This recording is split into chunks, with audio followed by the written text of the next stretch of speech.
नमस्ते दोस्तों। ये भाग दूसरा है from the urgency of change. Awareness chapter का नाम है। अगर आपने पार्ट 1 नहीं सुना है इसका तो पहले वो सुन लीजिए, क्योंकि ये कंटिन्यूएशन में है। यहाँ पर मैं अपने इंटरप्रिटेशंस दे रहा हूँ, मेरी समझ क्या है कृष्णमूर्ति जी जो कहते हैं उसके बारे में। हर एक को अपने अपने तरीके से समझना चाहिए। पहले पार्ट में ऑडियंस में से एक सवाल आया था। वो पर्सन कहते हैं कि मैं अवेयर हूँ मेरे गुस्से के बारे में, मेरे हैप्पीनेस के बारे में। और कृष्णमूर्ति जी समझाते हैं आपका जो अवेयरनेस है डीप अवेयरनेस होना चाहिए, सुपरफिशियल अवेयरनेस नहीं होना चाहिए। सुपरफिशियल अवेयरनेस क्या होता है कि आप देख रहे हो और उसके साथ इन्वॉल्व हो रहे हो, पर डीप अवेयरनेस में आप उसके साथ इन्वॉल्व नहीं होते हैं। आप जिस चीज़ को देख रहे हैं आप उससे अलग होते हो और आप खुद को भी देख रहे हो। मीन्स जो देख रहा है उसको भी आप यू अंडरस्टैंड कि आप उस वो चीज़ के बारे में भी अवेयर हो। तो अब सवाल आता है फिर से, जब वो पूछते हैं आखिर में कि क्या आपको समझ में आया, वो ऑडियंस में से कहते हैं कि हाँ उनको, वो सोचते हैं कि उनको समझ में आया। फिर कृष्णमूर्ति जी कंटिन्यू करते हैं, so you see that the rose and all the universe and the people in it, your own wife if you have one, the stars, the seas, the mountains, the microbes, the atoms, the neutrons, this room, the door, really are there. तो वो कहते हैं कि ये सारी चीज़ें हैं, really में है। तो आप देख रहे हो इन सभी चीज़ों को। Now the next step, what you think about these things are, or what you feel about them is your psychological response to them. तो उन्होंने एक चीज़ कही पहले कि ये सभी चीज़ें हैं, ये दरवाजे, ये खिड़की, आप, ये फ्लावर वगैरह वगैरह सब है। एक वो है जो फैक्ट है, जो है यहाँ पर। और दूसरा आपका रिस्पॉन्स इन चीज़ों के बारे में, आपका साइकोलॉजिकल रिस्पॉन्स, आप क्या सोचते हो इसके बारे में, आप क्या फील करते हो इन चीज़ों के बारे में, एक वो अलग चीज़ है। तो दो चीज़ें हैं, एक वो जो है और दूसरी जो आप सोचते हो उसके बारे में। And this we call thought और इमोशन। और इसी को, इस साइकोलॉजिकल रिस्पॉन्स को ही हम बोलते हैं थॉट या हमारे इमोशंस, हमारे feelings. So the superficial awareness is very simple matter, the door is there. वो कहते हैं तो सुपरफिशियल, इसके पहले मैंने कहा नो डाउट कि सुपरफिशियल लेवल पे नहीं देखना है, हमको एकदम डीप लेवल पे देखना है, उसके साथ इन्वॉल्व नहीं होना है। तो यहाँ पर अब मीनिंग थोड़ा चेंज हो गया है। अब वो कह रहे हैं कि सुपरफिशियल अवेयरनेस बहुत सिंपल चीज़ है, आप ऊपर से देखो उसको, उसके साथ इन्वॉल्व मत हो। यहाँ पे पूरा मीनिंग चेंज हो गया है। अभी दरवाज़ा है, बस उसको देखो, दरवाजे को देखो। ये ये जो एनोलॉजी है, ये जो एग्जाम्पल है, बहुत सिंपल एग्जाम्पल है दरवाजे का, पर आप उसको एक एक्सटेंशन करके अगर हम देखें तो दरवाजे के बदले हम बोल सकते हैं गुस्सा। तो गुस्सा है, बस इतना ही, उसको देखना है। अगर मुझे बहुत ज़्यादा गुस्सा है, मुझे बहुत ज़्यादा मेरे माइंड पे वो गुस्सा असर कर रहा है, ये सब सारी चीज़ें हम सोचने लगेंगे तो बेसिकली हम उसके साथ इन्वॉल्व हो रहे हैं। तो हमको सुपरफिशियल लेवल से देखना है।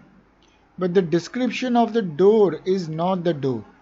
वो बोल रहे हैं वो जो दरवाज़ा का जो डिस्क्रिप्शन, दरवाज़ा एक है सुपरफिशियल लेवल पे, वो है वहाँ पर उसका अगर डिस्क्रिप्शन आप देंगे दरवाजे के बारे में तो वो दरवाज़ा को डिफाइन नहीं करता है।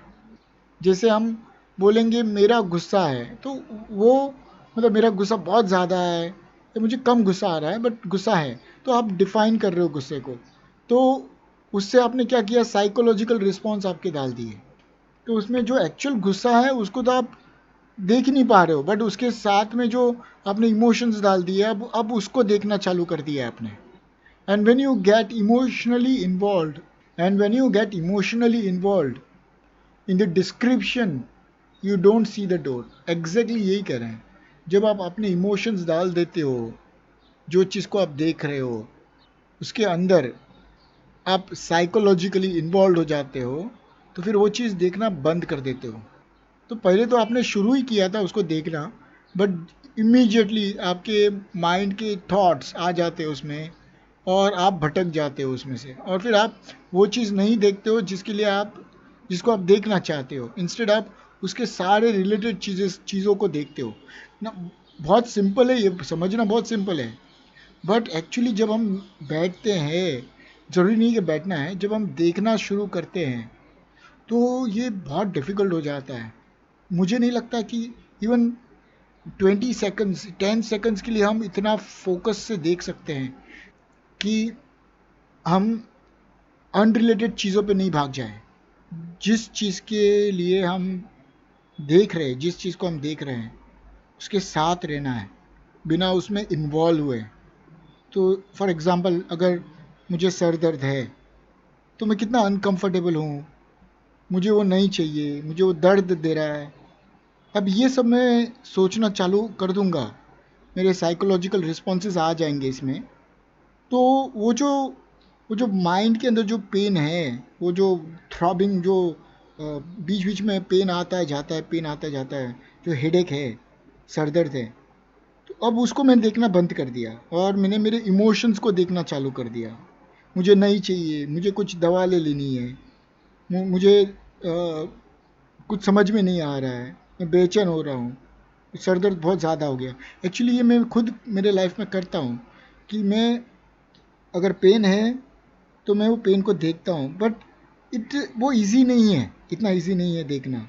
क्योंकि अगर बहुत ज़्यादा पेन है, जैसे एक टूथ एक हो गया, दांत का दर्द, तो आप उसको सहन नहीं कर पाओगे. एक लिमिट के बाद आपको डॉक्टर के पास जाना ही पड़ेगा.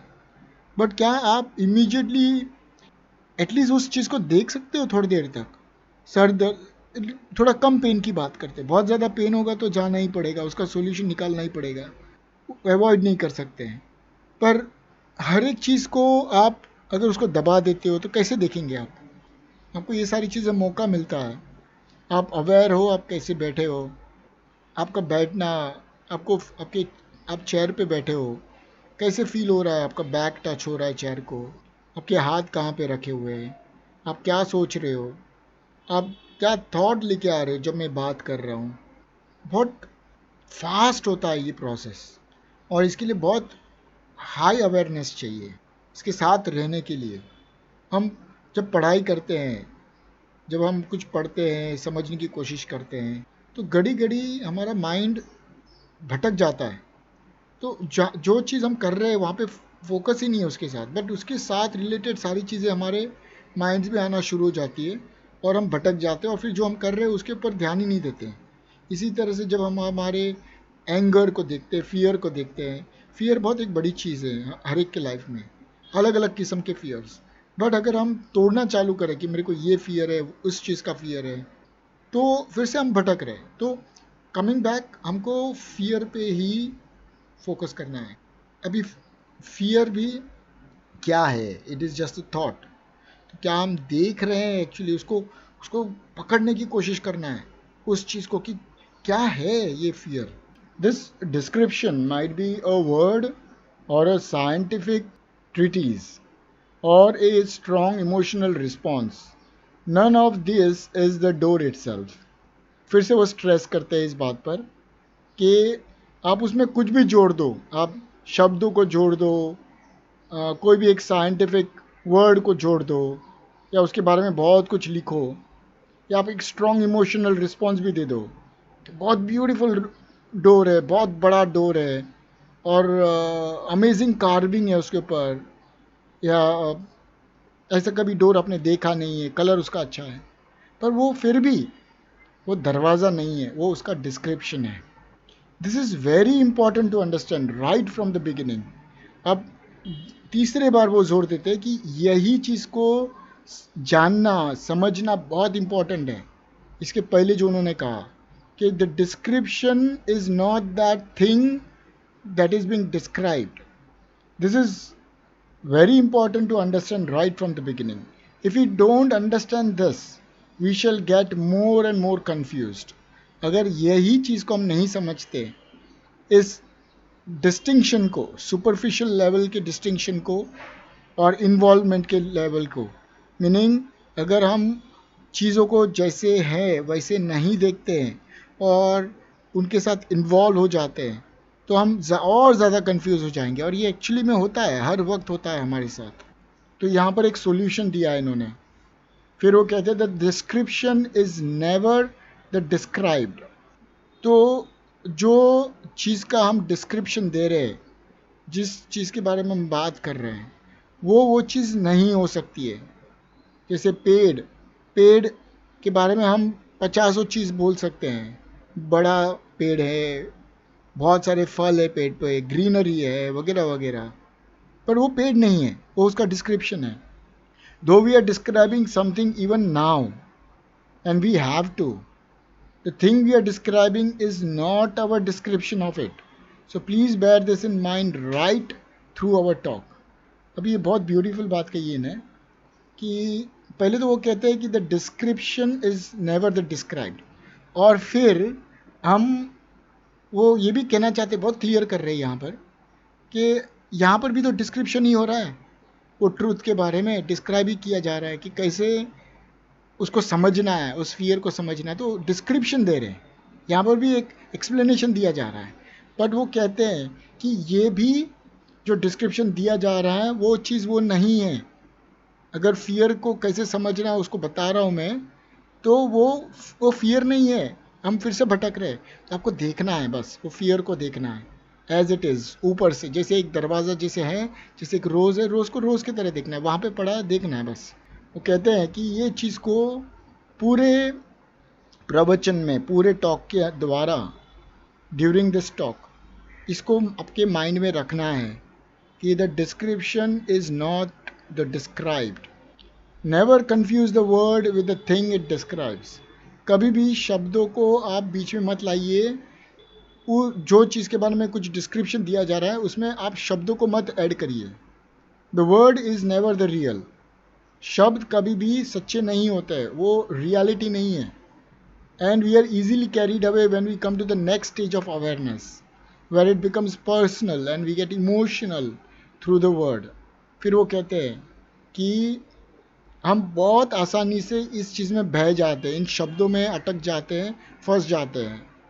क्योंकि जब हम अभी नेक्स्ट स्टेज में आएंगे अवेयरनेस के बारे में, जब हम एक्चुअली बात करेंगे अवेयरनेस के बारे में, तो ये बहुत एक पर्सनल हो जाता है, बहुत सब्जेक्टिव हो जाता है, और हम बहुत भावुक हो जाते हैं, इमोशनल हो जाते हैं इन वर्ड्स को लेकर।